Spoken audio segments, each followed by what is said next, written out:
Mais moi, je pense que le projet de Macron est de nous amener à un conflit. Alors, je ne sais pas si c'est une guerre mondiale comme on a pu connaître en 40 ou en 14, mais je suis persuadé qu'il veut nous amener vers un conflit important. Écoute, ce type est un psychopathe et en plus un criminel. D'accord, puisque là, on a toutes les preuves maintenant de ce qui s'est passé pour la Covid, et on sait très bien que cette entreprise, finalement, est mortifère, et que des gens continuent à en mourir, mais pas du virus, de l'injection. De l'injection.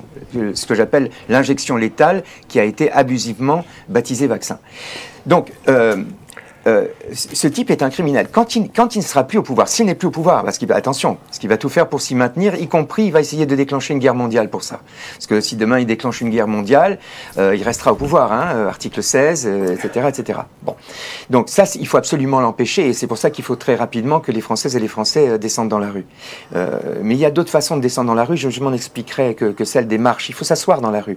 Il faut, par exemple, un jour par mois, arrêter de consommer pour priver l'État français de la TVA conséquente. Il y a plein de choses à faire qui sont non violentes et qui peuvent être déterminantes. Mais ce que je veux dire, c'est que moi, je partage ton avis. Je pense que ce type qui est un fou dangereux et qui est au pouvoir va tout faire pour s'y maintenir. Et il est prêt à sacrifier notre pays pour ça. Il est prêt à commettre des actions irréparables à l'encontre de gouvernements comme le gouvernement russe et le peuple russe qui est un peuple frère, un peuple ami avec lequel il faut absolument d'urgence renouer notre fraternité, parce que tout au long de l'histoire, la Russie a été, même quand on était en désaccord profond sous Napoléon, a été vraiment toujours là pour secourir la France quand elle en avait besoin. Il faut absolument sauver l'amitié franco-russe, il faut absolument dénoncer la propagande anti-Poutine qui est une propagande frauduleuse et grotesque sur le plan géopolitique. Et bien évidemment, il faut absolument dégager, comme tu l'as dit tout à l'heure, cet individu qui est un dangereux psychopathe de la tête du gouvernement.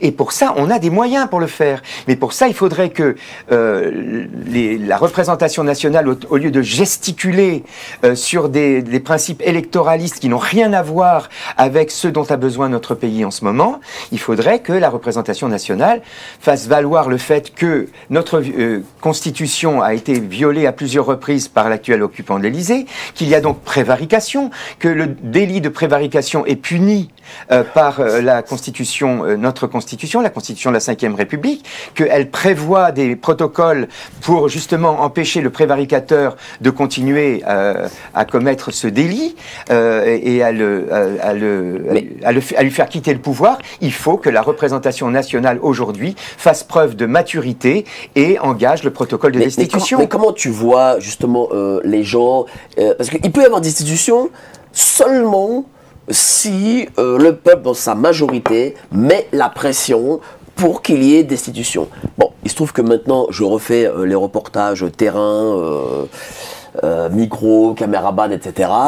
Bon, hier j'en ai fait un sur le fait que Madame Le Pen ne puisse plus pas se présenter en 2027. Bon, on ne peut pas dire que les gens aient été spécialement choqués. Et quand je leur dis, oui, mais C8, RT France, les mesures sanitaires, toutes ces choses qui ont été mises en place, toute cette censure, ah, mais bon, monsieur, vous comprenez, ils n'ont pas respecté, donc c'est normal.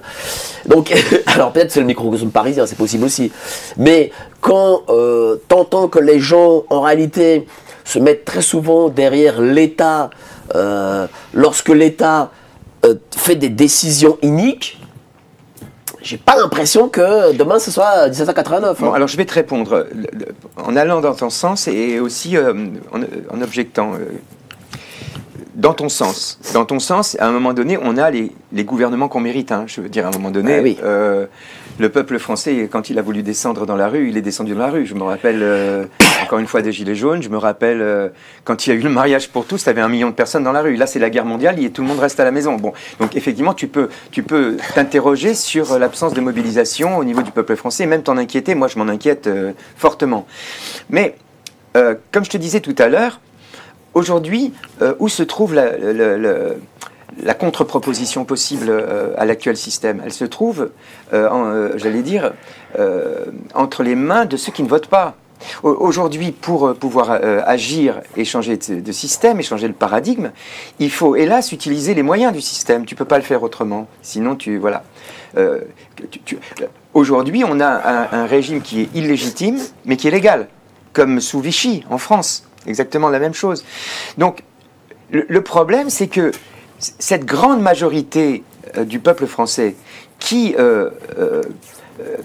conchit l'actuel système au point de ne pas voter, elle rechigne aussi à s'engager parce qu'elle se dit de la même manière que l'action n'est pas possible et parce que les méthodes de coercition qui ont pesé sur les foules qui ont marché dans la rue pour contester ces derniers temps sous l'ère de l'actuel occupant de l'Élysée ont été sans précédent.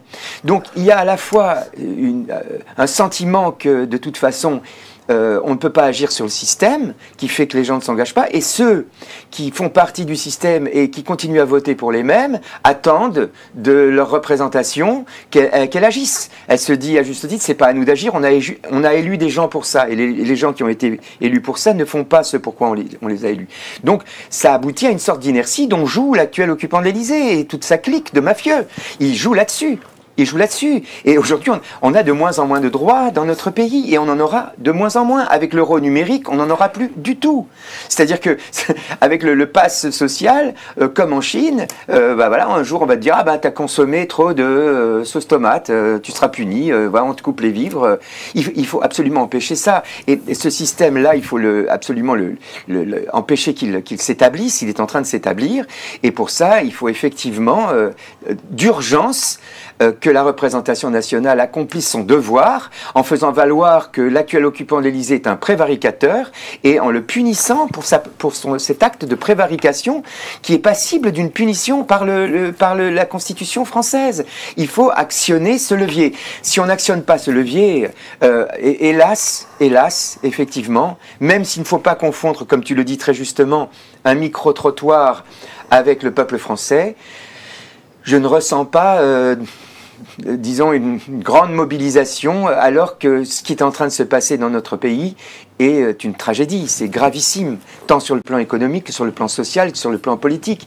Regarde à quel point on nous a menti. On nous a dit que l'Union européenne, ça serait plus de pouvoir d'achat pour tout le monde. On n'en a jamais eu aussi peu. On nous avait dit que l'Union européenne, ce serait plus de guerre en Europe. Voilà, ils sont en train de nous créer, de nous inventer une guerre en Europe. Et merci à Monsieur Poutine, qui est très certainement le plus grand président qu'il n'y ait jamais eu dans l'histoire du monde. Merci à Monsieur Poutine pour sa patience. Parce qu'à l'heure actuelle, même si officiellement ça n'est pas le cas, vu la manière dont la France encourage les nazis de Kiev, parce que je ne parle pas des Ukrainiens, les Ukrainiens subissent le gouvernement de Kiev autant que nous tous. Ce que je veux dire, c'est que on peut pas aujourd'hui considérer que la France n'a pas déjà enfin c'est officieux, mais même si c'est pas officiel, elle a déclaré la guerre à la Russie. Quand tu envoies de l'argent à un des deux partis et pas à l'autre, des sommes faramineuses dont on prive le peuple français, quand tu envoies des cadres, pour ne pas dire des troupes, servir et apprendre à l'un des deux partis à se servir des armes qu'on lui vend ou qu'on lui donne. Je veux dire, et que parallèlement à ça, on prend des sanctions contre le pays adverse, on a pris parti, on s'est engagé, on est co-belligérant, pour ne pas dire qu'on est en guerre avec ce pays. Donc c'est extrêmement grave. Ça a été fait en violation de l'article 35 de la Constitution, qui oblige le président de la République à prendre conseil et accord du Parlement pour ce genre d'action. Aujourd'hui, tout ça est fait en sous-main, de manière clandestine. Il y a des soldats français qui meurent en Ukraine pour se battre contre la Russie. Un de ces jours, si ça continue comme ça va nous péter dans la gueule. Et je rappelle simplement à ceux qui n'ont pas encore compris que si M. Poutine veut détruire la France avec 3 missiles, c'est possible et ça va prendre 5 minutes.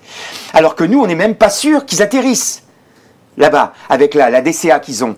Je veux dire, donc on n'est pas en position de force. C'est pas parce que on a la dissuasion nucléaire qu'on est en position de force. Donc même si la Russie nous attaquait, ce qui est faux, on n'est pas en mesure de jouer les gros bras face à Poutine.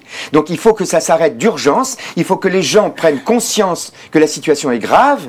Et bon, il y a quelques rares personnes aujourd'hui, comme moi, dans le monde de la notoriété pour le dire. Les autres répercutent la propagande et la ressassent auprès de l'opinion publique. Les chaînes sont corrompues, les chaînes de mainstream sont corrompues, elles continuent à véhiculer une propagande et je trouve que c'est extrêmement dangereux. Comment faire prendre conscience au peuple français du danger qu'il encourt? C'est une réflexion que nous avons tous, que tu as, toi, en tant que lanceur d'alerte, que j'ai moi-même en tant que lanceur d'alerte, qu'ont tous les lanceurs d'alerte. Et c'est très difficile dans un monde où les médias sont aussi corrompus que d'être un lanceur d'alerte qui d'ailleurs, pour un rien, peut se voir sa chaîne coupée ou peut se retrouver à avoir à répondre d'accusations infondées. Je vois que tu as beaucoup d'émotions là. Oui, oui, oui.